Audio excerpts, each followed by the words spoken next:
4 साल पहले ए और बी का जो रेशियो है एज का वो दिया हुआ है कितना, 2:3 दिया हुआ है। तो हम देख रहे हैं कि 4 साल पहले का जो रेशियो है हमको अनुपात जो है वो कितना है, ए का और बी का। ए अनुपात जो बी है वो 2:3 दिया हुआ है।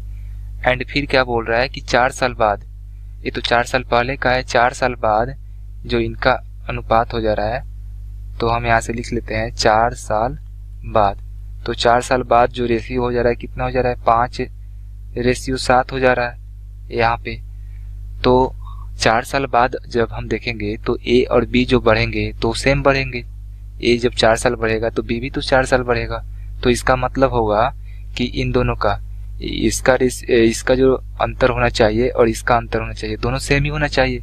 तो इस केस में हम देख रहे हैं तो अंतर कितना का आ रहा है, 3 का, और इस केस में 4 का अंतर आ रहा है। तो यहाँ पे अंतर इसका सेम नहीं है। तो हमको पता है कि जब अंतर सेम नहीं है तो हम क्या करते हैं कि जो हमको अनुपात दिया हुआ है इसका हम अंतर लेते हैं और उसमें क्या करते हैं, गुना कर देते हैं। तो इन दोनों का अंतर कितना हुआ, 2 हुआ। तो हम यहाँ से क्या करेंगे, 2 से गुना कर देंगे।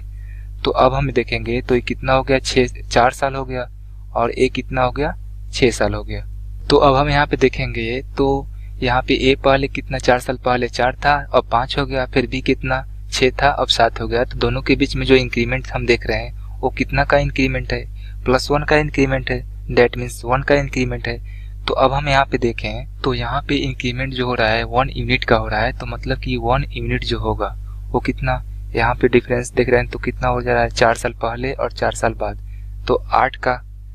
तो हम यहाँ से लिख सकते हैं कि 1 यूनिट जो है वो 8 साल के इक्वल है।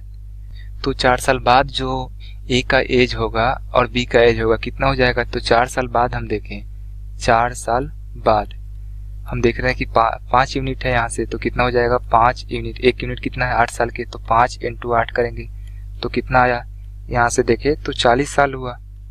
और अगर बी के लिए देखें, ये तो हमने ए के लिए देखा, और बी के लिए अगर देखें तो बी के लिए कितना हो जाएगा, 7 यूनिट। तो 7 × 8 अगर करेंगे तो यहाँ से कितना आ गया, 56 साल हो गया।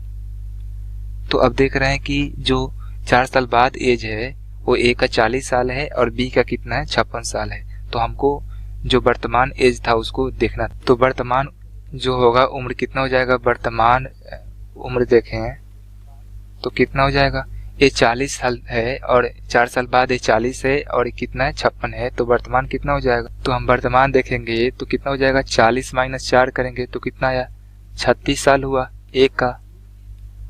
और बी का देखेंगे तो कितना हो जाएगा, 56 साल है, तो 56 - 4 करेंगे तो यहाँ से कितना आ जाएगा, 52 साल। तो ये जो होगा बी का हुआ। तो हमारा आंसर क्या होगा, ए और बी जो होगा 36 साल और 52 साल। तो 36 52 जो है कौन सा, यहाँ पे देख रहे हैं कि 36 52 जो है वो यहाँ पे विकल्प बी डी पे है। तो हमारा डी जो होगा आंसर हो जाएगा।